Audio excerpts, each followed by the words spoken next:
बिस्मिल्लाहिर रहमानिर रहीम फाहसारनाहुम फालाम नुगदिर मिनहुम आहदान। प्रिय दर्शक मंडली, আজকের বক্তব্যের মূল বিষয় হবে কিয়ামতের মাঠ। কিয়ামতের মাঠ যেদিন সমস্ত সৃষ্টিকে একই স্থানে একত্রিত করা হবে।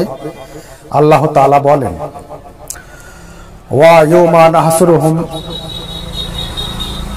জামিয়া, অর্থাৎ আর কিয়ামতের দিন আমি তাদের সকলকে একই স্থানে একত্রিত করব। সূরা আনআম আয়াত নম্বর 22।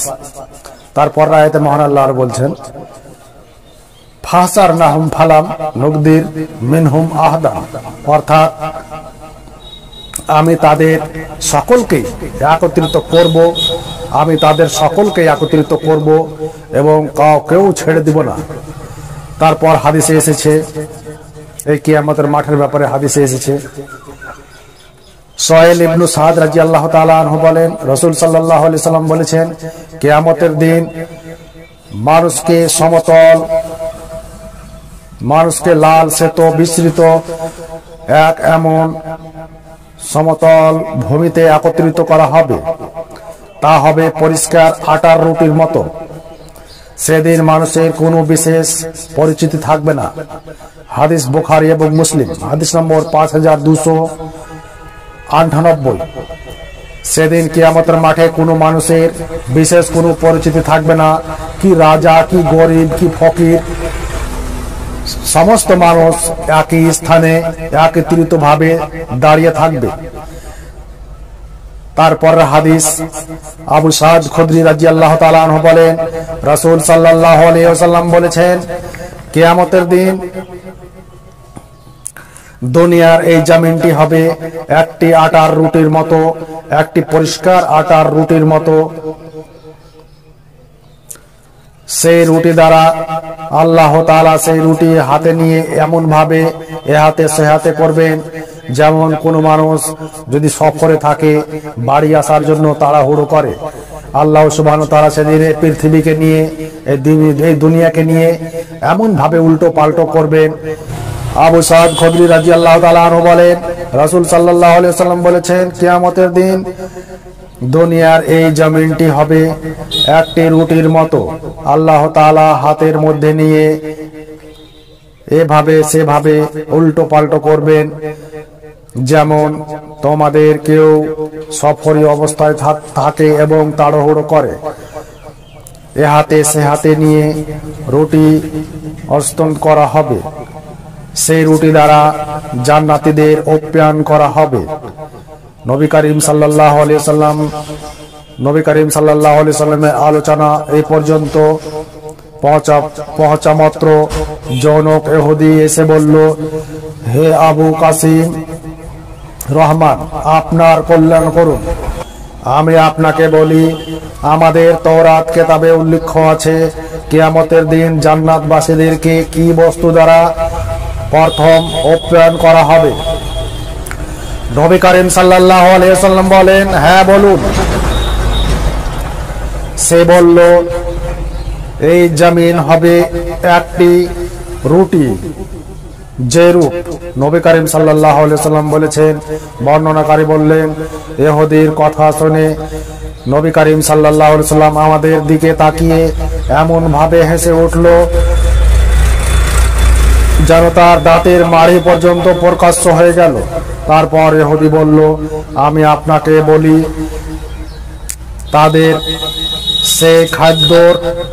তাদের সে খাদ্যর তরকারি কি হবে?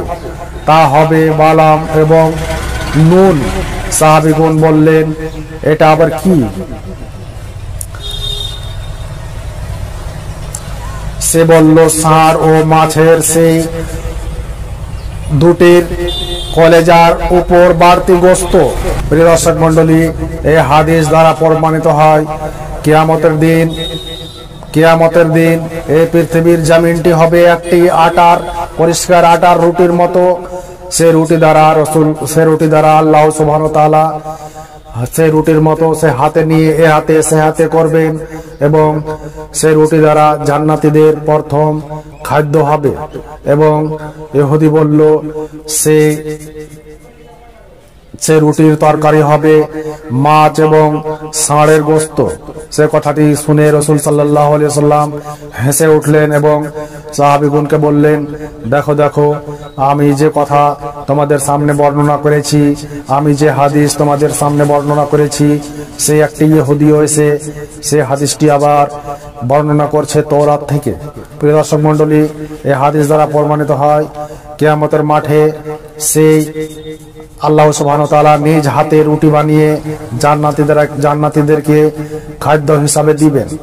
আবু হুরায়রা তারপর হাদিস, আবু হুরায়রা রাদিয়াল্লাহু তাআলা আনহু বলেন, রাসূল সাল্লাল্লাহু আলাইহি সাল্লাম বলেছেন, কিয়ামতের দিন তিন শ্রেণীর মানুষের হাসর হবে। কিয়ামতের দিন তিন শ্রেণীর মানুষের হাসর হবে। এক শ্রেণী হবে জান্নাতের আশা আকাঙ্ক্ষা পোষণকারী এবং জাহান্নামের ব্যাপারে হবে ভীতি, এবং এক শ্রেণীর লোক হবে উটের ওপর আরোহী। কোন উটের ওপর 2 জন, কোন উটের ওপর 3 জন, কোন উটের ওপর 4 জন পর্যন্ত, কোন উটের ওপর 10 জন পর্যন্ত মানুষ উটের ওপর চড়ে, উটের ওপর আরোহী হয়ে কিয়ামতের মাঠে উপস্থিত হবে এবং বাকি লোকগুলিকে আগুনে একত্রিত করবে। বাকি লোকগুলিকে আগুনে একত্রিত করবে, যেখানে তারা সন্ধ্যায় অবস্থান করবে, আগুনও তাদের সঙ্গে সঙ্গে সেখানেই থাকবে। এবং সেই লোকেরা যখন সেই স্থান থেকে চলতে লাগবে, আগুনও তাদের পিছনে পিছনে চলতে থাকবে। এক কথায় আগুন তাদের সঙ্গে সঙ্গে থাকবে, আগুনে তাদেরকে তাড়িয়ে পিটিয়ে কিয়ামতের মাঠে উপস্থিত করাবেন। এবং হাদিস হচ্ছে বুখারী এবং মুসলিম, হাদিস নম্বর 5300। বিভিন্ন হাদিসে অনুযায়ী বোঝা যায় আগুন মানুষকে দুবার একত্রিত করবে, মানুষকে আগুনে 2 বার একত্রিত করবে। এক কিয়ামতের পূর্বে মুহূর্তে মানুষকে একত্রিত করবে, এবং 2 মানুষকে কিয়ামতের মাঠে কবর থেকে বের হওয়ার সাথে সাথে আগুনে কাফেরদেরকে কিয়ামতের মাঠের দিকে একত্রিত করবে। আর কবর থেকে বের হতে হতে মানুষকে কিয়ামতের মাঠে তাড়িয়ে একত্রিত করবে। এই হাদিস দ্বারা প্রমাণিত হয়। তারপর হাদিস, আয়েশা রাদিয়াল্লাহু তাআলা আনহা বলেন, রাসূল সাল্লাল্লাহু আলাইহি ওয়াসাল্লাম বলেছেন, কিয়ামতের দিন মানুষকে নগ্ন অবস্থায় এবং খাতনাবিহীন, কিয়ামতের মাঠে মানুষকে নগ্ন অবস্থায় এবং খাতনাবিহীন অবস্থায় সমবেত করা হবে। কিয়ামতের মাঠে মানুষকে খাতনাবিহীন নগ্ন অবস্থায় নারী পুরুষ সব মানুষকে একত্রিত করা হবে। তখন আয়েশা রাদিয়াল্লাহু তাআলা আনহা বলেন, আমি বললাম, হে আল্লাহর রাসূল সাল্লাল্লাহু আলাইহি ওয়াসাল্লাম, নারী পুরুষ সকলেই একত্রিত হবে এবং একজন আর একজনের লজ্জা স্থান দেখতে পাবে। তখন রাসূল সাল্লাল্লাহু আলাইহি ওয়াসাল্লাম বললেন, হে আয়েশা, তুমি মনে রেখো, সেদিন ভয়াবহ এত দৃশ্য হবে। কিয়ামতের মাঠে মানুষ এতই হাই নাফসি করবে, কিয়ামতের মাঠ এতই ভয়াবহ, কঠিন ও জটিল হবে, একজন অপরজনের দিকে দৃষ্টি দেওয়ার সময় পাবে না। মানুষ নিজের অবস্থা নিয়ে ব্যস্ত থাকবে। হাদিস বুখারী এবং মুসলিম, হাদিস নম্বর 5302। হাদিস দ্বারা বোঝা যায় কিয়ামতের মাঠে কারো পায়ে জুতো চপ্পল থাকবে না, কারো গায়ে কোনো জামা কাপড় থাকবে না, মানুষের খাতনা দেওয়া থাকবে না, মানুষ উলঙ্গ অবস্থায় নারী পুরুষ একত্রিত হয়ে থাকবে। আয়েশা রাদিয়াল্লাহু তাআলা আনহার ধারণা, কিয়ামতের মাঠে মানুষ নারী পুরুষ একত্রিত হয়ে থাকবে নগ্ন অবস্থায় খাতনাবিহীন। তখন একজন অপরজনের লজ্জা স্থান দেখবে, এতে বড় লজ্জার কথা। তখন রাসূল সাল্লাল্লাহু আলাইহি ওয়াসাল্লাম বললেন, কিয়ামতের মাঠ এতই কঠিন, কিয়ামতের মাঠ হবে এতই জটিল, কিয়ামতের মাঠ হবে এত ভয়াবহ, মানুষ একজন অপরজনের দিকে তাকাবে দৃষ্টি দেওয়ার সময় পাবে না। মানুষ নিজ নিজ আমল নিয়ে ব্যস্ত থাকবে, মানুষ নিজ নিজ অবস্থায় ব্যস্ত থাকবে। তারপর হাদিস ইবনে আব্বাস রাদিয়াল্লাহু তাআলা আনহু বলেন, নবী করিম সাল্লাল্লাহু আলাইহি সাল্লাম বলেছেন, কিয়ামতের মাঠে মানুষকে খালি পায়ে নগ্ন অবস্থায় একত্রিত করা হবে। এক মহিলা বলল, হে আল্লাহর রাসূল সাল্লাল্লাহু আলাইহি সাল্লাম, কিয়ামতের মাঠে নারী পুরুষ একত্রিত হয়ে থাকবে নগ্ন অবস্থায়, একজন অপরজনের লজ্জা স্থান দেখবে। তখন রাসূল সাল্লাল্লাহু আলাইহি সাল্লাম বললেন, হে মহিলা তুমি মনে রেখো, হে মহিলা তুমি মনে রেখো, কিয়ামতের মাঠ হবে এতই ভয়াবহ, কিয়ামতের মাঠ হবে এতই কঠিন ও জটিল, মানুষ একজন অপরজনের দিকে দৃষ্টি দেওয়ার সময় পাবে না, মানুষ নিজ নিজ আমলে ব্যস্ত থাকবে। হাদিস, এটি হাদিস হচ্ছে তিরমিজি, হাদিস নম্বর 3332। তারপরের হাদিসে এসেছে, আনাস রাদিয়াল্লাহু তাআলা আনহু বলেন, রাসূল সাল্লাল্লাহু আলাইহি ওয়াসাল্লামকে এক ব্যক্তি জিজ্ঞাসা করলো, হে আল্লাহর রাসূল সাল্লাল্লাহু আলাইহি ওয়াসাল্লাম, মানুষকে কিয়ামতের মাঠে কিভাবে মুখের ভরে হাঁটাবেন? তখন রাসূল সাল্লাল্লাহু আলাইহি ওয়াসাল্লাম বললেন, যে আমাদের প্রতিপালক, যে আমাদের রব আমাদেরকে আজ পায়ের ভরে চলাচল করাচ্ছেন, সেদিন মাথার ভরে মুখের ভরে কি চলাতে সক্ষম নয়? তখন সাহাবীগণ বললেন, অবশ্যই অবশ্যই সক্ষম। এইটি একটি আজীব দৃশ্য কিয়ামতের মাঠে দেখা যাবে, মানুষ মুখের ভরে চলাচল করতে থাকবে, কিয়ামতের মাঠে মানুষ মুখের ভরে চলাচল করতে থাকবে। হাদিস বুখারী এবং মুসলিম, হাদিস নম্বর 5303। কিয়ামতের মাঠে এই এক ভয়াবহ দৃশ্য দেখা যাবে যে মানুষ পায়ের ভরে, এখন মানুষ পায়ের ভরে চলাচল করছে, সেদিন কিয়ামতের মাঠে মানুষ মুখের ভরে চলাচল করতে থাকবে, মানুষের কিয়ামতের মাঠে এই অবস্থা হবে। তারপরের হাদিস, আবু হুরায়রা রাদিয়াল্লাহু তাআলা আনহু বলেন, নবী করিম সাল্লাল্লাহু আলাইহি সাল্লাম বলেছেন, কিয়ামতের দিন ইব্রাহিম আলাইহিস সালাম তার পিতা আজরের সাথে সাক্ষাৎ পাবে। ইব্রাহিম আলাইহিস সালাম তার পিতা আজরের সাথে কিয়ামতের মাঠে সাক্ষাৎ পাবে। তখন আজরের চেহারা হবে কালো ধুলো বালিওয়ালা মিশ্রিত। তখন ইব্রাহিম আলাইহিস সালাম তাকে বলবেন, আমি কি আপনাকে দুনিয়াতে বলিনি যে আপনি আমার কথা অমান্য করবে না? তখন তার পিতা তাকে বলবে, আজ তোমার কথা আমি অমান্য করব না। অতঃপর ইব্রাহিম আলাইহিস সালাম বলবেন, হে আমার প্রতিপালক, আপনি ওয়াদা দিয়েছিলেন যে কিয়ামতের দিন আমাকে আপনি অপমান করবেন না, অথচ আজ আমার পিতা আল্লাহর রহমত হতে বঞ্চিত, আর এর চেয়ে অধিক অপমান আর কি হতে পারে? এর চেয়ে আর অধিক অপমান কি হতে পারে? তখন আল্লাহ তাআলা বলবেন, আমি কাফেরদের জন্য জান্নাত হারাম করেছি। অতঃপর ইব্রাহিম আলাইহিস সালামকে বলা হবে, আপনি আপনার পায়ের নিচে দেখুন। তখন তিনি সেদিকে দৃষ্টি নিক্ষেপ করবে, হঠাৎ দেখতে পাবে যে তার সম্মুখে কাদা গোবরে লিপু সিপু আকৃতি একটি নিকৃষ্ট প্রাণী শিয়ালের আকৃতিতে দাঁড়িয়ে আছে। তখন তার চার পা ধরে জাহান্নামে নিক্ষেপ করে দেওয়া হবে। প্রিয় দর্শক মণ্ডলী, আমরা এই হাদিস দ্বারা বুঝলাম ইব্রাহিম আলাইহিস সালাম যে সর্বশ্রেষ্ঠ নবী ছিল, আল্লাহ সুবহানাহু ওয়া তাআলা তাকে বন্ধু বলেছিলেন, সেই বন্ধুকে কোনোদিন কিয়ামতের মাঠে অপমান করবেন না বলে ওয়াদা করেছিলেন। সে ইব্রাহিম আলাইহিস সালাম তার পিতার সমপরিমাণ লাভ করতে পারল না, তার পিতাকে জাহান্নাম থেকে বাঁচাতে পারলেন না। তাহলে তোমার পীর, তোমার মুরিদ, তোমার দাদা হুজুর কিভাবে তোমাকে কিয়ামতের মাঠে তোমার সাহায্য করতে পারে। এটি তোমার ভুল ধারণা ছাড়া আর কিছু নয়, এটি তোমার বোকামু ছাড়া আর কিছু নয়। কিয়ামতের মাঠে কোনো মানুষের সাহায্য করতে পারবে না, কোনো মানুষের সাহায্য করতে পারবে না। একটি সৃষ্টি আরো একটি সৃষ্টির সাহায্য করতে পারবে না।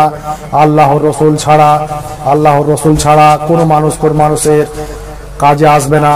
কিয়ামতের মাঠে সব মানুষ নিজ নিজ আমলের হিসাবে ঘামে ডুবে থাকবে, নিজ নিজ আমলের হিসাবে ঘামে হাবুডুবু খাবে। কারো ঘাম হবে টাকনু পর্যন্ত, কারো ঘাম হবে কোমর পর্যন্ত, কারো ঘাম হবে হাঁটু পর্যন্ত, কারো ঘাম হবে সেই মুখ পর্যন্ত। নিজ নিজ আমলের হিসাবে মানুষ নিজের ঘামে হাবুডুবু খাবে। কিয়ামতের মাঠে কোনো মানুষের সাহায্য করতে পারবে না, কোনো পীর বুজুর্গ তোমার সাহায্য করতে পারবে না, কোনো পীর মুরিদ তোমার সাহায্য করতে পারবে না। তাই বলছিলাম বন্ধুরা, সেই ভুল ভ্রান্ত থেকে আপনারা বেরিয়ে আসুন এবং মহান আল্লাহর কিতাবকে একড়ে ধরুন এবং রাসূল সাল্লাল্লাহু আলাইহি ওয়াসাল্লামের হাদিসকে একড়ে ধরুন। আবু সাদ খুদরি রাদিয়াল্লাহু তাআলা আনহু বলেন, নবী করিম সাল্লাল্লাহু আলাইহি ওয়াসাল্লাম বলেছেন, আল্লাহ তাআলা কিয়ামতের দিন ডাক দিয়ে বলবেন, হে আদম। তখন আমাদের পিতা আদম আলাইহিস সালাম বলবেন, হে আমার প্রতিপালক, হে আমার রব, হে আমার মহান আল্লাহ, আমি উপস্থিত আপনার দরবারে হয়েছি। তখন উঁচু কণ্ঠে চিৎকার করে বলা হবে, নিশ্চয় আল্লাহ আপনাকে আদেশ করেন, নিশ্চয় আল্লাহ আপনাকে আদেশ করেন যে তোমার সন্তানের মধ্যে হতে জাহান্নামীদেরকে এই বিচারের মাঠ থেকে বের করে দাও, এই কাতার থেকে বের করে দাও। তখন আদম আলাইহিস সালাম বলবেন, হে আমার প্রতিপালক, হে আমার মহান রব, কয়জন জাহান্নামীকে বের করে দিব? তখন মহান আল্লাহ বলবেন, প্রত্যেককে হাজারের মধ্যে 999 জন মানুষকে সে কাতার থেকে বের করে দাও। তখন সে কথা শুনে সাহাবীগণ, এই বক্তব্য শুনে সাহাবীগণ একবারে তাদের চেহারা পরিবর্তন হয়ে যায় এবং তারা কান্না কাটা শুরু করে দিলেন এবং তাদের চোখ দিয়ে অশ্রু ঝরতে ঝরতে দাড়ি ভিজে গেল। এবং তারপর রাসূল সাল্লাল্লাহু আলাইহি ওয়াসাল্লাম বললেন, তোমরা চিন্তা করো না, প্রত্যেককে হাজারের মধ্যে 999 জন মানুষ যে হবে জাহান্নামী, তারা হবে এজিজ মাজুজের সম্প্রদায়। তোমাদের মধ্যে হতে হবে একজন, আর তোমাদের মধ্যে থেকে হবে একজন। তারপর বললেন, তোমরা মানুষের মধ্যে সংখ্যায় এত কম হবে যেমন সাদা বলদের গায়ে একটি কালো লোম। তোমরা মানুষের মধ্যে এত কম হবে যেমন সাদা গায়ের বলদে একটি কালো লোম। অথবা বলেছেন, তোমরা মানুষের মধ্যে এতই কম হবে যেন কালো বলদের গায়ের একটি সাদা লোম।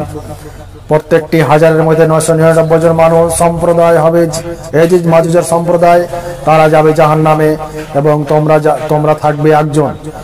প্রত্যেকটি 3 ভাগের 1 ভাগ জান্নাতি তোমরাই হবে, রাসূল সাল্লাল্লাহু আলাইহি ওয়াসাল্লাম বলেন। তারপর সাহাবীগণ বললেন, আল্লাহু আকবার।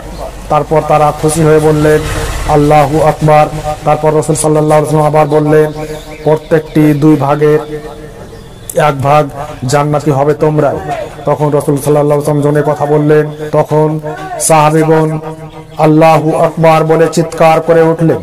প্রিয় দর্শক মণ্ডলী, হাদিস দ্বারা বোঝা যায় প্রত্যেকটি 1000-এর মধ্যে 999 জন মানুষ জাহান্নামে যাবে। তারপরের হাদিস, মিকদাদ রাদিয়াল্লাহু তাআলা আনহু বলেন, আমি রাসূল সাল্লাল্লাহু আলাইহি ওয়াসাল্লামকে বলতে শুনেছি, কিয়ামতের দিন সূর্যকে সৃষ্টিকুলের অতি নিকট করে দেওয়া হবে। সূর্যকে সৃষ্টিকুলের অতি নিকট করে দেওয়া হবে, এমনকি সূর্য প্রায় 1 মাইলের ব্যবধানে হবে। তখন মানুষের সূর্যর তাপে আপন আপন আমল হিসাবে আপন আমল অনুমতে ঘামের মধ্যে ডুবে থাকবে। কারো টাকনু পর্যন্ত হবে, কারো হাঁটু পর্যন্ত হবে এবং কারো কোমর পর্যন্ত হবে এবং কারো এই মুখ পর্যন্ত হবে। সেই নিজ নিজ আমল হিসাবে মানুষ ঘামে হাবুডুবু খাবে। এ বলে তিনি মুখের এইভাবে ইশারা করে রাসূল সাল্লাল্লাহু আলাইহি ওয়াসাল্লাম বললেন। তাই বলছিলাম বন্ধুরা, আজকে আপনারা সেই ভুল ভ্রান্ত থেকে বেরিয়ে আসুন। আপনারা আজকে যেভাবে পৃথিবীতে চলাচল করছেন, যেভাবে আপনারা সালাত আদায় করছেন না, আপনার সব কাজের সময় আপনি পাচ্ছেন, কিন্তু আপনি সালাত আদায় করার সময় পাচ্ছেন না।